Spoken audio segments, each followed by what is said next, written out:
वाहिगुरू जी का खालसा वाहिगुरू जी की फतेह। बड़ा कुछ मैं सुन रहा देख रहा, बड़ा कूड़ प्रचार ते नफरत फैलाई जा रही है मेरे खिलाफ, तो मैं सब कुछ पी रहा इस करके भी एक सांझी लड़ाई ते एक संघर्ष जो असी विढ़िया साडे मोर्चे नूं कोई ढाह ना लगे। पर हुण जिस पड़ाव ते आ गए हैं ना, हुण कुछ गल्लां करनियां बड़ियां जरूरी आ। पहली गल तां यह 26 तरीक तो पहलां जिहड़ी रात सी, उस रात नूं साडे नौजवानां ने ते होर बई कई बंदियां ने स्टेज ते जाके आपदा रोस प्रगट किया। किसान आगूआं कोले ये गल कही भी तुसीं सानूं इत्थे 26 तरीक दा दिल्ली अंदर परेड करन वास्ते सद्दा दिता सी। बार बार स्टेजां तो बड़ियां वड्डियां वड्डियां गल्लां, बड़े वड्डे वड्डे ऐलान कीते सी, ते हुण जदों असीं इत्थे आ गए आ लास्ट मूवमेंट ते तुसीं ओह रूट जो सरकार ने फाइनल किया उत्थे सानूं लिजाण नूं जां उत्थे जाण नूं कह रहे हो, सो ये सानूं मंजूर नहीं आ। सिचुएशन उत्थे इहो जी बन गई कि साडे आगू उत्थों किनारा कर गए। उदों बाद उत्थों होर भी बंदे आए, वो भी किनारा कर गए। फिर मैनू सुनेहा भेजिया निहंग सिंह जथेबंदियां दे जिहड़े साडे बाबा जी सी, उन्होंने कहा भी सिचुएशन इत्थे गर्मा गर्मी हो गई है ते आओ। जदों मैं स्टेज ते पहुंचिया उदों सारी संगत नूं मैं जाके गल्लां समझाईयां और आगूआं दे साडे किसान आगूआं दे हक च गल्लां कीतियां भी ये साडे बजुर्ग आ, उन्हां ते बहुत वड्डा प्रैशर आ, सानूं समझना पऊगा, साझा फैसला लेना पऊगा। उदे रात दी मेरी स्पीच देख लो, यही गल होई भी साझा फैसला लो, संगत दे समझ दे हिसाब नाल फैसला लो। जिहड़ा संगत दे समझ नाल फैसला लिया जाऊगा वो गलत नहीं हो सकदा, क्योंकि संगत दे करके ही मोर्चा, संगत दे करके ही असीं इत्थे खड़े आ। पर उस दिन आगूआं दी गल यह समझ च नहीं आई। उन्होंने मार्च अगले दिन जदों कढ़िया, जिहड़ा रूट दिल्ली पुलिस ने ते किसान आगूआं ने फाइनल कीता सी, उस रूट ते 3000 बंदे भी नहीं सी, ते संगत आप मुहारी ਸਿੰਘੂ ਬਾਰਡਰ ਤੋਂ ਵੀ, गाजियाबाद ਬਾਰਡਰ ਤੋਂ ਵੀ, टिकरी ਬਾਰਡਰ ਤੋਂ ਵੀ ਤੇ ਰਾਜਸਥਾਨ ਵਾਲੇ ਪਾਸਿਓਂ ਵੀ ਲਾਲ ਕਿਲੇ ਨੂੰ ਤੁਰ ਪਈ। ਹੁਣ ਇੱਥੇ ਕਿਸੇ ਦੀ ਅਗਵਾਈ ਚ ਨਹੀਂ, ਆਪ ਮਹਾਰੀ ਇੱਕ ਵਹਿਣ ਜਿਹੜਾ ਲਾਲ ਕਿਲੇ ਵੱਲ ਨੂੰ ਵਹਿ ਗਿਆ ਤੇ ਉਧਰ ਨੂੰ ਤੁਰ ਪਏ। ਲਾਲ ਕਿਲੇ ਜਾ ਕੇ ਜਦੋਂ ਗੇਟ ਟੁੱਟਿਆ ਉਦੋਂ ਬਾਅਦ मैं ਪਹੁੰਚਿਆ ਉੱਥੇ, ਉਦੋਂ ਤੱਕ ਅੰਦਰ ਹਜ਼ਾਰਾਂ ਲੋਕ ਸਾਡੇ ਤੇ मेरे ख्याल च कोई सैकड़े ट्रैक्टर उदों तक उस पूरी सड़क ते लाल किले वाली सड़क ते दाखिल हो चुके सी। लाल किले दे अंदर हज़ारां लोग दाखिल हो चुके सी। मैं उस पूरी सड़क ते भज के गया अंदर जाके जदों देखिया उत्थे साडा कोई किसान आगू नहीं, कोई होर इहो जिहा बंदा नहीं जिन्हां ने बड़ियां गर्म गल्लां स्टेजां तो ते होर लाइव हो के कीतियां भी असीं तां दिल्ली दे अंदर दिल्ली दी ਜਿਹੜਾ ਧੌਣ ਤੇ ਗੋਡਾ ਰੱਖਾਂਗੇ, बड़ा कुछ कहा गया। पर उत्थे मौके ते कोई नहीं। ਜਦੋਂ कोई नहीं ਤਾਂ ਇੱਕ ਕੱਲਾ मैं संगत ने ਜਦੋਂ देखिया तो मैनू खिच के उत्ते लै गए भी बाई उत्ते साडे बंदे आ ते चलो चल गए। हुण उत्ते एक खाली जिहड़ी झंडा लाउण वाली ਉਹ अपना डंडा हुंदा, एक पोस्ट हुंदी आ, फ्लैग पोस्ट कहंदे आ ਉਹਨੂੰ, ਉਹ खाली पई सी। ਉਹਦੇ ਤੇ ਇੱਕ किसानी ਦਾ ਤੇ ਇੱਕ निशान साहब ਇਹ दर्ज कराउण वास्ते भी साडा रोस आ, ਅਸੀਂ ਆਪਦੇ ਹੱਕ ਲੈਣ ਆਏ ਆ। ਤੇ ਉੱਥੇ 2 ਝੰਡੇ ਲਾਏ ਗਏ ਤੇ ਪਿੱਛੇ ਸਾਡਾ ਜਿਹੜਾ ਨੈਸ਼ਨਲ ਫਲੈਗ ਆ ਉਹ ਲੱਗਿਆ ਹੋਇਆ ਸੀ। ਇਹ ਗੱਲ ਜਦੋਂ ਅਸੀਂ ਸਮਝਦੇ ਆ, ਅੱਛਾ ਕਿਸੇ ਦੇ ਮਨ 'ਚ ਕੋਈ ਡਰ ਨਹੀਂ, ਕੋਈ ਭੈ ਨਹੀਂ, ਕਿਉਂ? ਕਿਉਂਕਿ ਕਿਸੇ ਨੇ ਕੋਈ ਗੱਲ ਗਲਤ ਤਾਂ ਕੀਤੀ ਨਹੀਂ, ਨਾ ਉੱਥੇ ਕੋਈ ਹਿੰਸਾ ਕੀਤੀ, ਨਾ ਕਿਸੇ ਪਬਲਿਕ ਪ੍ਰਾਪਰਟੀ ਨੂੰ ਅਸੀਂ ਡਿਸਟਰੋਏ ਕੀਤਾ ਜਾਂ ਉਹਨਾਂ ਨੂੰ ਨੁਕਸਾਨ ਪਹੁੰਚਾਇਆ, ਨਾ ਕਿਸੇ ਬੰਦੇ ਨੂੰ ਅਸੀਂ ਮਾਰਿਆ ਕੁੱਟਿਆ, ਨਾ ਸਾਡੇ ਬੰਦੇ ਤੇ ਕੋਈ ਇਹੋ ਜੀ ਗੱਲ ਹੋਈ ਵੀ ਕੋਈ ਫੱਟੜ ਹੋ ਗਿਆ ਹੋਵੇ ਜਾਂ ਸਾਡੇ ਬੰਦੇ ਤੇ ਕੋਈ ਕਿਸੇ ਨੇ ਡੰਡੇ ਚਲਾਏ। ਹੁਣ ਬੜਾ ਜਾਬਤੇ 'ਚ ਰਹਿ ਕੇ ਅਸੀਂ ਸਾਰੀਆਂ ਗੱਲਾਂ ਕੀਤੀਆਂ, ਕੋਈ ਭੈ ਨਹੀਂ, ਜਾਹੋ ਜਲਾਲ ਵੀ ਦੇਖੋ ਅਸੀਂ ਆਪਦਾ ਰੋਸ, ਆਪਦੇ ਹੱਕ ਲੈਣ ਆਏ ਆ ਤੇ ਸਰਕਾਰ ਨੂੰ ਦਿਖਾ ਰਹੇ ਆ ਵੀ ਅੱਜ ਸਾਡੇ ਹੱਕ ਸਾਨੂੰ ਦਿੱਤੇ ਜਾਣ, ਇਹਨਾਂ ਗੱਲਾਂ ਤੇ ਗੌਰ ਕੀਤਾ ਜਾਵੇ। ਕਿਉਂਕਿ ਪਿਛਲੇ 6 ਮਹੀਨਿਆਂ ਤੋਂ ਜਿਸ ਤਰ੍ਹਾਂ ਦਾ ਜੋ ਸਰਕਾਰ ਨੇ ਆਪਦਾ ਰਵੱਈਆ ਸਾਡੇ ਤਰਫ ਦਿਖਾਇਆ ਉਹ ਬਹੁਤ ਹੀ ਆਪਾਂ ਕਹਿ ਲਈਏ ਵੀ ਚੰਗਾ ਨਹੀਂ ਆ। ਉਹ ਤਾਂ ਸਾਡੀ ਬਾਰ-ਬਾਰ ਬੇਇੱਜ਼ਤੀ ਕਰਦੇ ਰਹੇ। ਹੁਣ ਉੱਥੇ 2 ਝੰਡੇ ਲਾਏ ਗਏ। ਝੰਡਾ ਲਾਉਣ ਤੋਂ ਬਾਅਦ ਨਿਸ਼ਾਨ ਸਾਹਿਬ ਤੇ ਕਿਸਾਨੀ ਦਾ ਝੰਡਾ ਤੇ ਪਿੱਛੇ ਸਾਡਾ ਨੈਸ਼ਨਲ ਫਲੈਗ ਲੱਗਿਆ।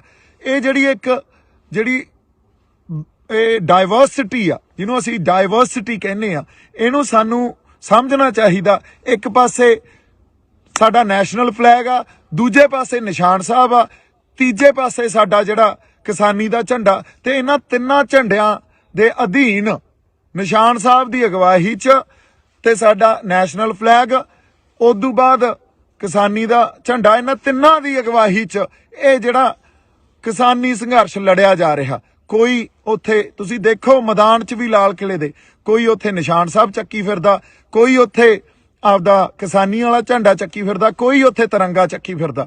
ਸੋ ਇਹ ਜਿਹੜੀ ਵੰਨ ਸਵੰਨਤਾ ਨਾ, ਇਹਨੂੰ ਰਿਸਪੈਕਟ ਦਿਓ, ਇਹਨੂੰ ਐਕਸੈਪਟ ਕਰੋ, ਇਹਨੂੰ ਸਮਝਣ ਦੀ ਕੋਸ਼ਿਸ਼ ਕੀਤੀ ਜਾਣੀ ਚਾਹੀਦੀ ਆ। ਤੇ ਜੇ ਤੁਸੀਂ ਕਹੋ ਵੀ ਇਹ ਗੱਲ ਕਰਕੇ ਮੈਂ ਗਦਾਰ ਹੋ ਗਿਆ, ਤਾਂ ਫਿਰ ਉੱਥੇ ਜਿਹੜੇ 3-5 ਲੱਖ ਬੰਦੇ ਬੈਠੇ ਸੀ ਉਹ ਵੀ ਗਦਾਰ ਹੋ ਗਏ, ਫਿਰ ਤਾਂ ਸਾਰੇ ਹੀ ਗਦਾਰ ਹੋ ਗਏ। ਇਹ ਗੱਲਾਂ ਨੂੰ ਤੁਸੀਂ ਇੱਕ ਬੰਦੇ ਤੇ ਥੋਪ ਦੋਗੇ ਤੇ ਉਸ ਬੰਦੇ ਨੂੰ ਤੁਸੀਂ ਗਦਾਰੀ ਦਾ ਸਰਟੀਫਿਕੇਟ ਵੰਡ ਦੋਗੇ। ਮੈਨੂੰ ਲੱਗਦਾ ਤੁਹਾਨੂੰ ਸ਼ਰਮ ਆਉਣੀ ਚਾਹੀਦੀ ਹੈ ਇਹੋ ਜਿਹੀਆਂ ਗੱਲਾਂ ਕਰਦੇ ਹੋਏ।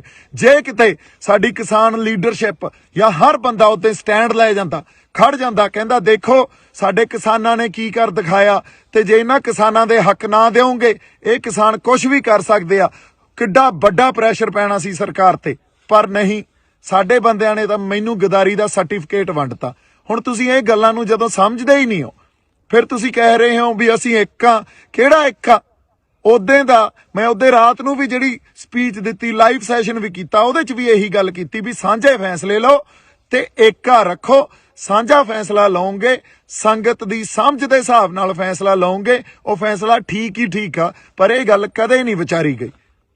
ਉਲਟਾ ਜਦੋਂ ਸੰਗਤ ਆਪ ਮੁਹਾਰੀ ਹੋ ਕੇ ਤੁਰ ਪਈ ਤਾਂ ਉਸ ਵੇਲੇ ਇੱਕ ਬੰਦੇ ਨੂੰ ਲੱਭ ਕੇ ਉਹਨੂੰ ਕਸੂਰਵਾਰ ਠਹਿਰਾ ਕੇ ਆ ਕੇ ਇਹਨੇ ਕਿਸਾਨੀ ਸੰਘਰਸ਼ ਨੂੰ ਢਾਹ ਲਾਇਆ। ਬਈ ਕਿਹੜਾ ਢਾਹ ਲਾਇਆ ਦੱਸੋ? 26 ਤਰੀਕ ਤੋਂ ਬਾਅਦ ਜਦੋਂ ਸੰਗਤ ਫੈਸਲਾ ਕਰਕੇ ਆਈ ਹੋਵੇ ਵੀ ਅਸੀਂ ਦਿੱਲੀ ਦੇ ਅੰਦਰ ਜਾ ਕੇ ਰੋਸ ਮਾਰਚ ਕਰਨਾ, ਕਿਉਂਕਿ ਉਹ ਫੈਸਲਾ ਤੁਸੀਂ ਉਹ ਦਿੱਤਾ ਸੀ ਤੇ ਬਾਅਦ 'ਚ ਤੁਸੀਂ ਬਦਲ ਗਏ। ਸੰਗਤ ਨੇ ਤਾਂ ਆਪਦਾ ਫੈਸਲਾ ਉਹਦੇ ਤੇ ਕਰ ਲਿਆ ਸੀ ਵੀ ਹਾਂ ਅਸੀਂ ਦਿੱਲੀ ਦੇ ਅੰਦਰ ਜਾ ਕੇ ਰੋਸ ਮਾਰਚ ਕਰਨਾ, ਤੇ ਉੱਥੇ ਲੱਖਾਂ ਲੋਕ ਕਿਸੇ ਇੱਕ ਬੰਦੇ ਦੇ ਕਹਿਣੇ 'ਚ ਨਹੀਂ ਹੋ ਸਕਦੇ। ਜੇ ਕਿ ਲੱਖਾਂ ਲੋਕ ਮੇਰੇ ਕਹਿਣੇ 'ਚ ਮੈਂ ਭੜਕਾਤੇ, ਫਿਰ ਤੁਹਾਡੇ ਕਾਹਦੇ, ਤੁਸੀਂ ਕਾਹਦੇ ਲੀਡਰ ਰਹਿ ਗਏ? ਫਿਰ ਤਾਂ ਸਾਰਾ ਕੈਡਰ ਹੀ ਮੇਰਾ। ਕਿਹੋ ਜਿਹੀਆਂ ਤੁਸੀਂ ਇੱਕ ਦਿਨ ਪਹਿਲਾਂ ਇਹ ਕਹਿੰਦੇ ਹੋ ਵੀ ਦੀਪ ਸਿੱਧੂ ਦੀ ਕੋਈ ਕੰਟਰੀਬਿਊਸ਼ਨ ਨਹੀਂ ਆ, ਦੂਜੇ ਦਿਨ ਇਹ ਕਹਿੰਦੇ ਹੋ ਦੀਪ ਸਿੱਧੂ ਮਗਰ ਲਾ ਕੇ ਲੈ ਗਿਆ ਬੰਦਿਆਂ ਨੂੰ। ਮੈਨੂੰ ਸਮਝ ਨਹੀਂ ਆਉਂਦੀ ਤੁਸੀਂ ਗੱਲਾਂ ਕੀ ਕਰ ਰਹੇ ਹੋ। ਹਜੇ ਤੱਕ ਤੁਹਾਨੂੰ ਏਕੇ ਦੀ ਸਮਝ ਨਹੀਂ ਆਈ, ਹਜੇ ਤੱਕ ਤੁਸੀਂ ਇੱਕ ਦੂਜੇ ਦੀਆਂ ਲੱਤਾਂ ਖਿੱਚਦੇ ਹੋ, ਹਜੇ ਤੱਕ ਤੁਸੀਂ ਤੌਹਮਤਾਂ ਲਾਈ ਜਾਂਦੇ ਹੋ। ਦੂਜੀ ਗੱਲ, ਜਦੋਂ ਇਹ ਗੱਲ ਕਰਨੀ ਬੜੀ ਜ਼ਰੂਰੀ ਆ, ਮੈਨੂੰ RSS ਦਾ BJP ਦਾ ਬੰਦਾ ਕਹਿ ਰਹੇ ਹੋ, ਲਾਲ ਕਿਲੇ ਤੇ ਨਿਸ਼ਾਨ ਸਾਹਿਬ ਤੇ ਕਿਸਾਨੀ ਦਾ ਝੰਡਾ ਕੋਈ RSS ਦਾ BJP ਦਾ ਬੰਦਾ ਲਾਊਗਾ? ਇਹਨੂੰ ਸੋਚ ਕੇ ਤਾਂ ਦੇਖੋ, ਕੋਈ ਤਾਂ ਇਹਦੇ ਪਿੱਛੇ ਲੌਜਿਕ ਹੋਵੇ। ਅੱਛਾ, ਅਗਲੀ ਗੱਲ, ਕੋਈ ਕਾਂਗਰਸ ਦਾ ਬੰਦਾ ਲਾਊਗਾ? ਕੋਈ ਉਹ ਬੰਦਾ ਲਾਊਗਾ ਜਿਹਨੇ ਕੱਲ ਨੂੰ ਚੋਣਾਂ ਲੜਨੀਆਂ? ਨਹੀਂ, ਉੱਥੇ ਕੋਈ ਸੱਚਾ ਤੇ ਸੁੱਚਾ ਬੰਦਾ ਹੀ ਲਾਊਗਾ। ਤੇ ਜਿੰਨੀਆਂ ਰੂਹਾਂ ਉੱਥੇ ਸੀਗੀਆਂ ਉਹ ਸੱਚੀਆਂ ਸੁੱਚੀਆਂ ਸੀ। ਤੁਸੀਂ ਇੱਕ ਬੰਦੇ ਨੂੰ ਗਦਾਰ ਕਹਿ ਕੇ, ਤੇ ਉਹ ਵੀ ਸਾਰੇ ਗਦਾਰ ਹੀ ਹੋਏ ਫਿਰ ਤਾਂ ਜਿਹੜੇ ਉੱਥੇ ਗਏ ਸੀ। ਕਿੱਡੀ ਵੱਡੀ ਤੁਸੀਂ ਇਹ ਜਿਹੜੀ ਆਪਾਂ ਕਹਿ ਲਈਏ ਵੀ ਤੁਹਾਡੀ ਬਦਨੀਤੀ ਸਾਹਮਣੇ ਆ ਰਹੀ ਹੈ ਇਸ ਗੱਲ ਤੋਂ। ਕਿੱਡੀ ਤੁਹਾਡੇ ਅੰਦਰ ਦਰਦ ਹੀ ਨਹੀਂ ਆ ਕਿਸੇ ਗੱਲ ਲਈ। ਗੱਲ ਦੀ ਸਮਝ, ਮੈਨੂੰ ਲੱਗਦਾ ਜਾਂ ਤਾਂ ਤੁਸੀਂ ਸਮਝਣਾ ਨਹੀਂ ਚਾਹੁੰਦੇ ਜਾਂ ਸਮਝਦੇ ਹੋਏ ਵੀ ਨਹੀਂ ਸਮਝ ਰਹੇ ਵੀ ਇੱਕ ਬੰਦੇ ਤੇ ਕਸੂਰ ਉਹਦੇ ਤੇ ਥੋਪੋ। ਕਿਉਂਕਿ ਜਿਹੜੇ ਫੈਸਲੇ ਲਏ ਆ ਅੱਜ ਤੱਕ ਤੁਸੀਂ, ਉਹ ਫੈਸਲੇ ਆਪ ਮੁਹਾਰੇ, ਤੇ ਕਿਸੇ ਨਾ ਕਿਸੇ ਤੁਹਾਡੇ ਅੰਦਰ ਐਡੀ ਵੱਡੀ ਈਰਖਾ ਤੇ ਸਭ ਤੋਂ ਵੱਡੀ ਗੱਲ ਹੰਕਾਰ। ਇੰਨੇ ਹੰਕਾਰੇ ਫਿਰਦੇ ਹੋ ਵੀ ਕਿਸੇ ਦੀ ਗੱਲ ਹੀ ਨਹੀਂ ਸੁਣਦੇ। ਜੋ ਫੈਸਲਾ ਅਸੀਂ ਕਰਤਾ ਉਹੀ ਮੰਨਣਾ ਪਊਗਾ। ਆਹ ਭਾਸ਼ਾ ਤੁਹਾਡੀ।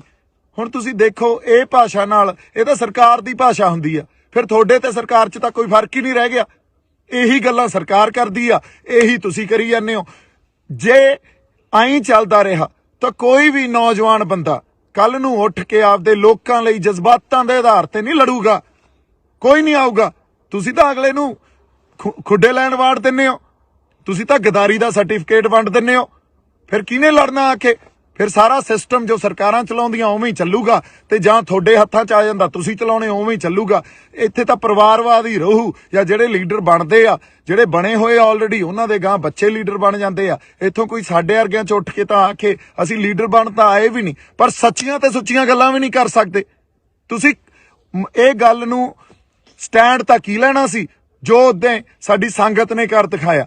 ਉਲਟਾ ਤੁਸੀਂ ਇੱਕ ਬੰਦੇ ਨੂੰ ਲੱਭ ਕੇ ਉਹਦੇ ਉਲਟ ਹੋ ਗਏ, ਉਹਦੇ ਤੇ ਸਭ ਕੁਝ ਮੜਤਾ ਤੇ ਉਹਨੂੰ ਗਦਾਰ ਕਹਿਤਾ। ਉਹ ਭਲੇ ਲੋਕੋ, ਤੁਹਾਨੂੰ ਉਸ ਦਿਨ ਨੂੰ ਸੈਲੀਬ੍ਰੇਟ ਕਰਨਾ ਚਾਹੀਦਾ ਸੀ।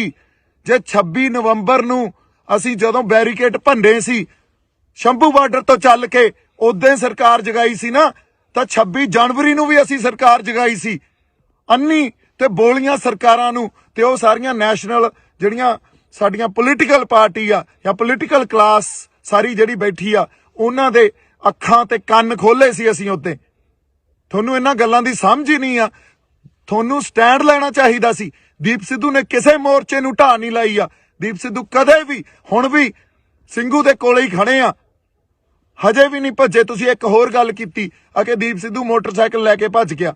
ਮੈਂ ਟਰੈਕਟਰ ਤੇ ਬੈਠ ਕੇ ਉੱਥੋਂ ਲਾਈਵ ਕੀਤਾ।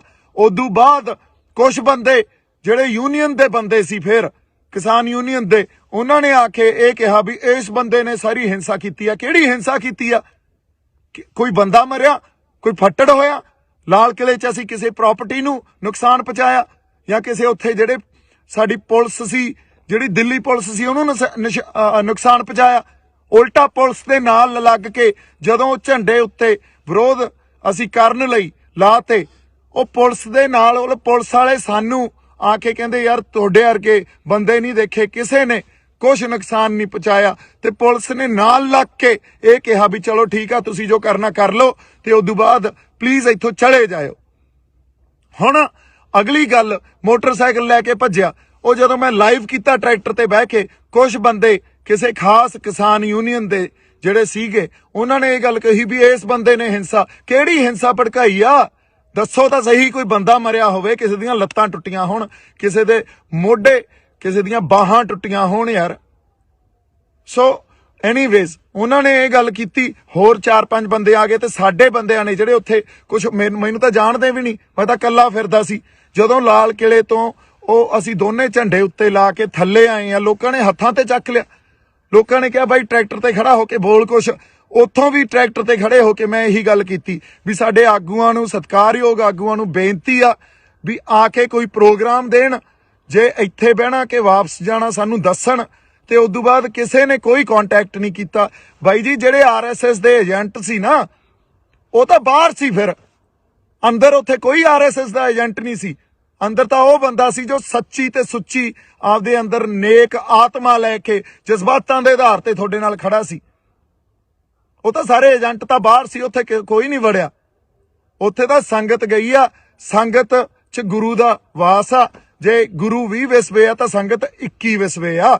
ਸੰਗਤ ਦੇ ਫੈਸਲਿਆਂ ਨੂੰ ਪਛਾਣੋ, ਸੰਗਤ ਦੇ ਫੈਸਲਿਆਂ ਨੂੰ ਤੁਸੀਂ ਦੇਖੋ, ਮਹਿਸੂਸ ਕਰੋ। ਹਜੇ ਵੀ ਟਾਈਮ ਆ ਤੁਹਾਡੇ ਕੋਲੇ। ਫਿਰ ਅਗਲੀ ਗੱਲ, ਜਦੋਂ ਮੇਰੇ ਤੇ ਉਹਨਾਂ ਨੇ ਆ ਕੇ ਇਹ ਕਿਹਾ ਵੀ ਉਹ ਤੂੰ ਹਿੰਸਾ ਪੜਾਈ ਆ, ਤੂੰ ਭੜਕਾਈ ਆ, ਹੁਣ ਮੈਂ ਉੱਥੇ ਆਪਦੇ ਬੰਦਿਆਂ ਨਾਲ ਲੜਦਾ। ਲੜਨ ਵਾਸਤੇ ਫੇਰ ਗੱਲ ਕੀ ਹੋਣੀ ਸੀ? ਦੇਖੋ ਦੀਪ ਸਿੱਧੂ ਦਾ ਕਿਰਦਾਰ, ਇਹ ਤਾਂ ਐਂ ਹੈ, ਤਾਂ ਲੜੀ ਜਾਂਦਾ ਬੰਦਿਆਂ ਨਾਲ, ਇਹ ਗਾਲਾਂ ਕੱਢੀ ਜਾਂਦਾ। ਉੱਥੋਂ ਜਿਹੜੇ ਕੁਝ ਸੁਹਿਰਦ ਬੰਦੇ ਸੀ, ਮੈਨੂੰ ਤਾਂ ਵਿਚਾਰੇ ਜਾਣਦੇ ਵੀ ਨਹੀਂ ਸੀ, ਉਹਨਾਂ ਨੇ ਕਿਹਾ ਬਾਈ ਤੂੰ ਨਿਕਲ, ਬਾਈ ਤੂੰ ਨਿਕਲ। ਉਹ ਮੈਨੂੰ ਲੈ ਗਏ। ਉਦੋਂ ਬਾਅਦ ਅਸੀਂ ਵਾਕਿਆ ਹੀ ਉਹ ਸਿਚੁਏਸ਼ਨ ਅਵੋਇਡ ਕੀਤੀ। ਕੁੱਟਣ ਨੂੰ ਉੱਥੇ 20 ਬੰਦਿਆਂ ਨੂੰ ਕੁੱਟ ਲੈਂਦੇ, ਲੜ ਪੈਂਦੇ ਆਪਸ 'ਚ। ਇਹ ਕਰਨ ਥੋੜੀ ਆਏ ਆ ਇੱਥੇ। ਫਿਰ ਉਹਨਾਂ ਨੇ ਕੀ ਕਹਿਣਾ ਸੀ? ਦੀਪ ਸਿੱਧੂ ਕੁੱਟਿਆ ਗਿਆ। ਕਿਉਂਕਿ ਤੁਹਾਨੂੰ ਤਾਂ ਇੱਕ ਖਬਰ ਚਾਹੀਦੀ ਆ, ਉਹ ਖਬਰ ਨੂੰ ਤੁਸੀਂ ਵਾਰ-ਵਾਰ ਦੇਖੋਗੇ, ਵਾਰ-ਵਾਰ ਦੇਖੋਗੇ। ਇਹ ਤਾਂ ਸਾਡੀ ਮਾਨਸਿਕਤਾ ਰਹਿ ਗਈ ਯਾਰ। ਕਿੱਥੇ ਬੈਠੇ ਆ ਅਸੀਂ? ਅਸੀਂ ਆਪਦੀ ਹੋਂਦ ਦੀ ਲੜਾਈ ਲੜ ਰਹੇ ਆ। ਹੋਂਦ ਦੀ ਲੜਾਈ 'ਚ ਤੁਸੀਂ ਇੱਕ ਮੋਟਰਸਾਈਕਲ ਦੀ ਵੀਡੀਓ ਜਿਹਦਾ ਕੋਈ ਸੱਚ ਤੁਹਾਨੂੰ ਪਤਾ ਨਹੀਂ, ਤੁਸੀਂ ਉਹ ਦੇਖ ਕੇ ਘਸਾਤੀ। ਐਡੀ ਮਾਨਸਿਕਤਾ ਤੁਹਾਡੀ ਯਾਰ ਗੰਦੀ। ਹੁਣ ਮੈਂ ਕੀ ਗੱਲਾਂ ਕਰਾਂ ਤੁਹਾਡੇ ਨਾਲ? ਜੇ ਮੈਂ ਬਾਹਲੀਆਂ ਗੱਲਾਂ ਖੋਲੂੰਗਾ ਨਾ, ਹਜੇ ਤਾਂ ਬਹੁਤ ਗੱਲਾਂ ਖੋਲ ਸਕਦਾ ਮੈਂ, ਬੜੀਆਂ ਗੱਲਾਂ ਖੋਲੀਆਂ ਜਾ ਸਕਦੀਆਂ, ਪਰ ਹਜੇ ਟਾਈਮ ਨਹੀਂ ਆ। ਹਜੇ ਬਹੁਤ ਗੱਲਾਂ ਨੂੰ ਪੀਣਾ ਪਊਗਾ। ਪਰ ਮੈਂ ਸੱਚ ਨੂੰ ਸਾਹਮਣੇ ਲਿਆ ਕੇ ਤੁਹਾਡੇ ਰੱਖੂੰਗਾ, ਦਲੀਲ ਰੱਖੂੰਗਾ, ਇੱਕ ਗੱਲ ਦੀ ਦਲੀਲ ਦੇਵਾਂਗਾ ਤੁਹਾਨੂੰ। ਤੁਸੀਂ ਯਾਰ ਸਮਝੀ ਕੀ ਬੈਠੇ ਹੋ ਆਪਦੇ ਆਪ ਨੂੰ? ਇੱਥੇ ਜਾਣ ਤਲੀ ਤੇ ਰੱਖ ਕੇ ਸਿਰ ਧੜ ਦੀ ਬਾਜੀ ਲਾਈ ਹੋਈ ਆ। ਜਿਹੜੇ ਬੰਦੇ ਨਾਲ ਕੋਈ ਨਹੀਂ ਬੋਲਿਆ, ਹਜੇ ਤੱਕ ਕੋਈ ਨਹੀਂ ਖੜਿਆ। ਗਦਾਰੀ ਦੇ ਸਰਟੀਫਿਕੇਟ ਵੰਡਤੇ ਤੁਸੀਂ। ਭਾਈ ਜੀ ਕੋਈ ਤੁਹਾਡੇ ਲਈ ਪੈਦਾ ਨਹੀਂ ਹੋਊਗਾ। ਕੋਈ ਤੁਹਾਡਾ ਆ ਕੇ ਇਹ ਨਹੀਂ ਕਹੂਗਾ ਵੀ ਮੈਂ ਤੁਹਾਡੇ ਲਈ ਲੜਦਾ ਯਾਰ, ਤੁਹਾਡੇ ਹੱਕਾਂ ਖਾਤਰ ਲੜਦਾ। ਬਦਲੋ, ਹਜੇ ਵੀ ਬਦਲ ਦਿਓ ਆਪਦੀ ਮਾਨਸਿਕਤਾ ਨੂੰ ਤੇ ਸਾਡੇ ਢੰਗ ਬਦਲੋ। ਜੇ ਨਹੀਂ ਬਦਲੇ ਤਾਂ ਪਛਤਾਓਗੇ। ਮੈਂ ਹੁਣ ਐਨੀਵੇਜ਼ ਬਹਾ 'ਚ ਬਹਿ ਜਾਨਾ, ਜਜ਼ਬਾਤਾਂ ਦੇ ਬਹਾ 'ਚ ਬਹਿ ਜਾਨਾ। ਆਪਾਂ ਉਹਦੇ ਰਾਤ ਨੂੰ ਜਿਹੜੇ ਸਟੇਜ ਤੇ ਬੰਦੇ 25 ਤਰੀਕ ਦੀ ਰਾਤ ਨੂੰ ਸਟੇਜ ਤੇ ਮੌਜੂਦ ਸੀ ਨਾ, ਉਹਨਾਂ ਨੂੰ ਪੁੱਛਿਓ, ਉਹਨਾਂ ਨੂੰ ਦੀਪ ਸਿੱਧੂ ਦਾ ਕਿਰਦਾਰ ਪੁੱਛਿਓ। ਦੀਪ ਸਿੱਧੂ ਦਾ ਕਿਰਦਾਰ, ਸਰਕਾਰ ਤਾਂ ਅੱਜ ਮੇਰੇ ਪਿੱਛੇ, ਮੈਂ ਤੁਹਾਨੂੰ ਇੱਕ ਗੱਲ ਦੱਸ ਦਿੰਨਾ, ਸਰਕਾਰ ਨੇ ਮੇਰੇ ਪਿੱਛੇ ਬੰਦੇ ਲਾ ਦੇਣੇ ਆ ਵੀ ਕਿਸੇ ਵੀ ਢੰਗ 'ਚ ਇਹਨੂੰ ਮਾਰੋ। ਮੈਂ ਫੇਰ ਖੜਾ, ਤੁਸੀਂ ਗਦਾਰ ਦਾ ਸਰਟੀਫਿਕੇਟ ਦੇਈ ਜਾਂਦੇ ਹੋ, ਮੈਂ ਫੇਰ ਖੜਾ। ਔਰ ਬਹੁਤ ਕੁਝ ਪੀ ਬੈਠਾ ਹਜੇ ਅੰਦਰ। ਜੇ ਮੈਂ ਕਿਤੇ ਪਰਤਾਂ ਫਰੋਲਣ ਤੇ ਆ ਗਿਆ ਨਾ, ਤੇ ਇਹ ਸਾਰਾ ਕੁਝ ਖੋਲਣ ਤੇ ਆ ਗਿਆ, ਜਿਹੜੇ ਗੁੱਜੇ ਭੇਦ ਹੁੰਦੇ ਆ, ਤਾਂ ਇੱਥੇ ਭੱਜਿਆਂ ਨੂੰ ਰਾਹ ਨਹੀਂ ਮਿਲਣੇ।